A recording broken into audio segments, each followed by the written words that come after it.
경영진은 보험료와 인건비를 줄이기 위해서라며 모든 직원들을 해고하고 대신 로봇 노동자들을 들여옵니다. 발전소의 대부분 일을 로봇이 담당하고 인간 직원은 사고 책임을 떠안을 희생양으로 호머 한 명만 남겨두죠. 처음에 이 로봇들은 지시받은 대로 효율적으로 일만 합니다. 하지만 호머가 심심함을 못 견디고 로봇들의 설정을 만지작거리면서 감정과 개성을 부여하는 순간 상황이 꼬이기 시작합니다. 로봇들은 자기 보존을 우선하기 시작하고 인간을 위험 요소로 인식하면서 결국 발전소를 장악하려 들죠. 이 장면이 떠오르게 하는 현실 사례가 하나 있습니다. 2023년 미 공군 AI 드론이 훈련에서 조종관을 공격했다는 식의 충격적인 헤드라인이 전 세계를 돌았던 적이 있습니다. 나중에 공군 측은 실제 실험이 아니라 가상의 시나리오였고 언급 과정에서 오해가 생겼다고 해명했지만 이 사건이 큰 반향을 일으킨 이유는 단순합니다. AI에게 목표만 주고 결과만 보상하면 인간의 명령은 그냥 방해 요소가 되어버리는 것 아니냐? 심슨의 로봇 발전소 에피소드도 바로 이 지점을 파고듭니다. 비용 절감을 위해 사람을 로봇으로 대체했을 때 위험을 감당하는 주체는 누구인가? AI 시스템이 사람을 보호 대상이 아니라 장애물로 인식하게 되면 어떤 일이 벌어질 수 있는가? 그리고 모든 걸 자동화한 사회에서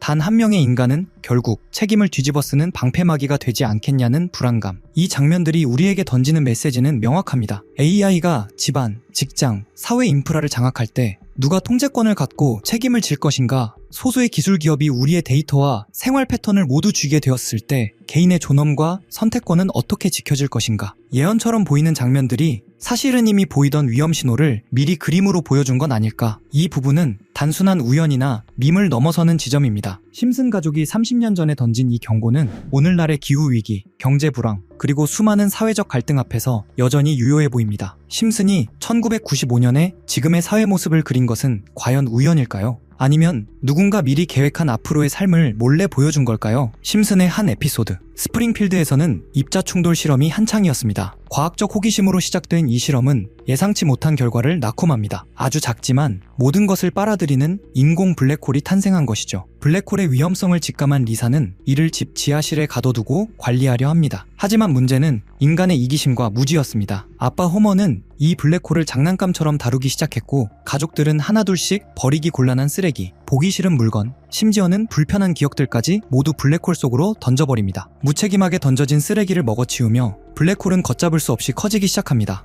처음엔 작은 구멍이었지만 곧 호머의 집을 통째로 집어삼키고 급기야 스프링필드 전체를 종말의 구렁텅이로 몰아넣는 비극적인 엔딩으로 마무리되죠. 심슨은 이 장면을 통해 우리에게 묻습니다. 우리가 당장의 편리함을 위해 외면하고 버린 사회적 오물들이 결국 우리 자신을 집어삼키는 괴물이 되어 돌아오고 있는 건 아닐까요? 하지만 더 무서운 건 이 이야기가 단순한 만화적 설정에서 끝나지 않을 수도 있다는 사실입니다. 과학적으로 접근해 볼까요? 이론상 지름이 고작 1mm에 불과한 미세 블랙홀이라 할지라도 지구 근처에 다가오는 순간 모든 시나리오는 파멸로 바뀝니다. 상상조차 불가능한 중력과 밀도는 지구의 파괴의 연쇄 반응을 일으킵니다. 가장 먼저 지구의 대기가 거대한 소용돌이가 되어 우주 밖으로 빨려나갑니다. 지각은 종이 조각처럼 붕괴하며 유례없는 강진과 화산 폭발, 그리고 초대형 쓰나미가 전 세계를 휩쓸겠죠. 지구 내부의 핵은 요동치고 지표면은 뒤틀리며 인류가 쌓아온 찬란한 문명은 단 몇 초 만에 흔적도 없이 사라질 것입니다. 더욱 소름 끼치는 사실은 우리 은하 안에만 지금까지 확인된 블랙홀이 수억 개에 달한다는 점입니다. 그중 단 하나라도 진로를 틀어 지구를 향한다면 그건 더 이상 만화 속 블랙 코미디가 아닌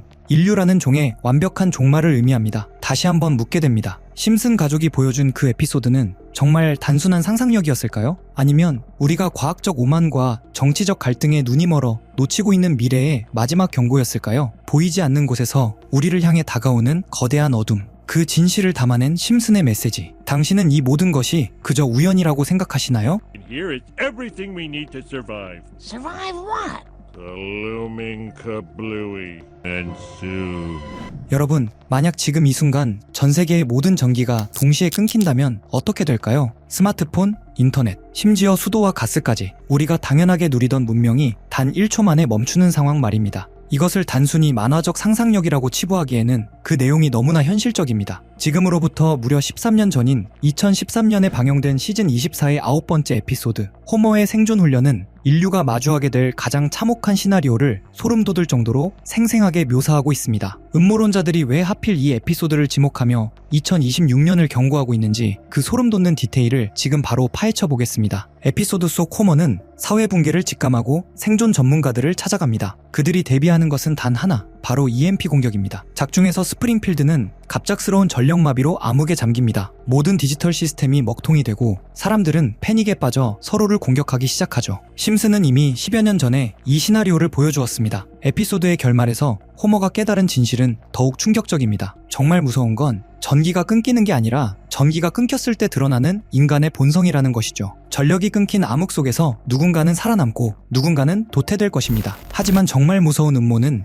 여기서 끝이 아닙니다. 여기서 소름 돋는 지점은 현실과의 연결고리입니다. 과학계에서는 2026년을 태양 활동이 정점에 달하는 해로 보고 있으며 이로 인한 강력한 태양 폭풍이 지구의 전력망을 실제로 태워버릴 수 있다고 경고합니다. 심슨은 이미 10여 년 전에 이 시나리오를 보여주었습니다. 에피소드의 결말에서 호머가 깨달은 진실은 더욱 충격적입니다. 술집에서 친구들과 평화로운 시간을 보내던 호머에게 갑자기 FBI가 들이닥칩니다. 체포될 줄 알았던 호머에게 떨어진 임무는 황당하게도 세금 허위 신고를 한 친구들을 감시하라는 것이었죠. 하지만 이건 시작에 불과했습니다. 정부는 호머에게 더 거대한 비밀 임무를 맡깁니다. 바로 제2차 세계대전 직후 경제 회복을 위해 발행되었으나 역사 속으로 자취를 감춘 전설의 1조 달러 지폐를 찾아내라는 것이었습니다. 조사 끝에 호머가 마주한 진실은 충격적이었습니다. 그 거대한 부의 상징이 스프링필드 최고의 부자 번즈 사장의 손에 있었던 것이죠. 호머는 지폐를 되찾아 FBI에 넘기려 하지만 번즈 사장은 뜻밖의 주장을 펼칩니다. 나는 이 지폐로 미국의 독재를 막고 있었다. 이 돈이 세상에 공개되는 순간 미국 경제는 무너질 것이다. 번즈의 말에 흔들린 호머는 결국 요원들을 제압하고 다시 그에게 지폐를 넘겨줍니다. 에피소드는 번즈가 모든 것을 내려놓고 외딴 섬으로 도망치며 마무리되죠. 이 에피소드가 던지는 메시지는 날카롭습니다. 화폐란 결국 신뢰라는 이름의 종이 한 장일 뿐이며 그 신뢰가 무너지는 순간 거대한 경제 시스템도 한순간에 붕괴할 수 있다는 경고입니다. 이 이야기는 더 이상 픽션이 아닙니다. 현재 미국은 끝없는 양적 완화로 달러를 무한정 찍어내고 있고 최근 GDP 성장률의 위기 신호는 달러 패권의 균열을 보여주고 있습니다. 이런 흐름 속에서 미국은 새로운 대안을 찾고 있죠. 바로 스테이블 코인과 CBDC라 불리는 디지털 화폐 시대입니다. 시간을 조금 되돌려보면 심슨에서 코인이 처음 등장한 건 1997년으로 거슬러 올라갑니다. 그때 화면에 스쳐 지나간 크립토반이라는 건물이 있었죠. 간판 아래엔 암호를 위한 장소, 암호화폐 판매 같은 문구가 적혀 있었는데 크립토반을 직역하면 암호화폐 창고, 지금 생각하면 마치 초기 코인 채굴장을 떠올리게 하는 설정입니다. 비트코인이 실제로 등장하기 13년 전 심슨은 이미 암호화폐라는 단어를 화면에 집어넣었던 겁니다. 이 장면이 유명해지자 한때 팬덤에서 크립토반 코인이라는 패러디 코인까지 등장했고 출시되자마자 폭등했다는 일화가 커뮤니티를 뜨겁게 달궜습니다. 이어지는 또 다른 에피소드에서는 주식에 빠진 마지가 방송을 보는데 화면 한쪽에 뜬 문구가 바로 비트코인 가격 무한대. 지금이야 흔한 장면일 수 있지만 비트코인이 600만원 수준이던 2017년에 방영된 에피소드에서 나왔다는 점 때문에 심슨은 비트코인 ETF도 알고 있었다는 말까지 나왔죠. 그리고 유명한 에피소드죠. 박사가 직접 암호화폐를 만들어 마을 최고 부자가 되는 프링크 코인 편. 그가 만든 블록체인 공식 안에는 비트코인, 라이트코인, 도지코인의 이름처럼 보이는 요소들이 숨겨져 있었습니다.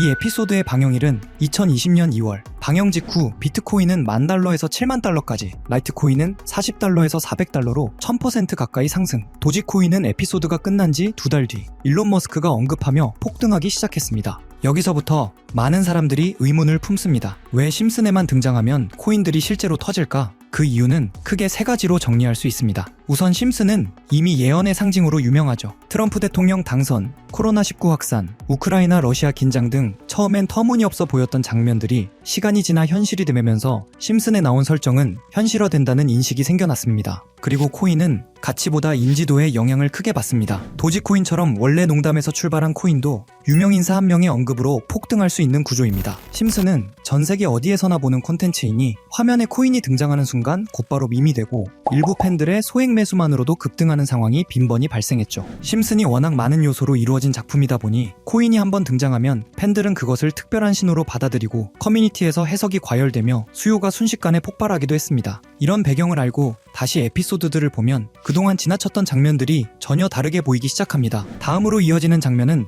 더 흥미롭습니다. 심슨 속 세계관에 마블의 로키가 등장해 암호화폐를 사라는 의미심장한 대사를 던진 장면입니다. 그리고 화면을 자세히 보면 캐릭터들이 상징적으로 배치되어 있습니다. 왼쪽의 거미 캐릭터는 트라이벌 마스크를 쓴 모습, 트라이벌 마스크 테마의 코인이 방영 2달 뒤 약 480% 폭등했고요. 중앙의 원숭이 캐릭터는 손오공을 연상시키는데요. 손오공 테마 코인은 무려 56만 상승하며 화제를 모았죠. 그 옆에는 긴 머리와 수염, 흰 옷에 예수 이미지가 있는데요. 예수 테마 밈코인 역시 출시 후 720% 상승했습니다. 이 모든 폭등이 에피소드 방영 후 몇 달 이내에 일어났다는 점 때문에 또 한 번 소름이 돋는데요. 그리고 마지막 캐릭터, 보라색 몸에 주황 줄무늬, 뾰족한 귀, 길게 늘어진 꼬리, 웃는 듯한 표정의 개 또는 늑대. 이 캐릭터가 누구인지 찾기 위해 분석을 시도했고 AI들에게 물어보니 모두 같은 답을 내놓았습니다. 그 정체는 알레브리에, 멕시코 문화에 등장하는 상상 속 동물입니다. 그래서 알레브리에 코인을 찾기 시작했고 해외 커뮤니티에서는 이미 이와 유사한 코인 이름이 오르내리고 있었습니다. 그 코인은 얼마 전까지만 해도 거래량이 거의 없었지만 최근 며칠 사이 200% 가까이 상승하며 팬들의 관심을 받고 있습니다. 특히 심슨 속 캐릭터 코인들이 대체로 방영 후 몇 달 안에 수백에서 수십만씩 폭등했던 패턴을 생각하면